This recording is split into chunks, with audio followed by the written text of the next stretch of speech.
ప్రభావతి ఒక రెడ్ ఎగ్ని ఇంట్లోకి పంపించింది. ఆ ఎగ్ ఎవరి దగ్గరుందో చెప్పండి. మా టీం దగ్గర ఉంది బిగ్ బాస్. ఆ రెడ్ ఎగ్ ఎవరి దగ్గర ఉంటే వాళ్ళు క్లాన్ చీఫ్ కంటెండర్ అయ్యే అవకాశాన్ని పొందుతారు. రెడ్ ఎగ్ ఎవరికి ఇస్తారో చెప్పలేక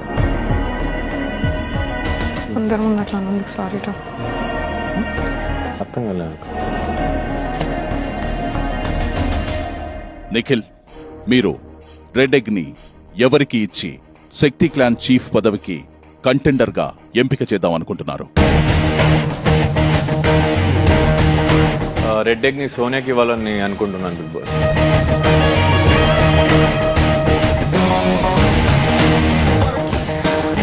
మేబీ సీజన్లో అందరికీ ఒక గుణపాఠం అవుతుందేమో ఇది. రిక్వెస్ట్ చేస్తున్నా, వెళ్ళిపో, నేను వెళ్ళిపోతా ఇక్కడ.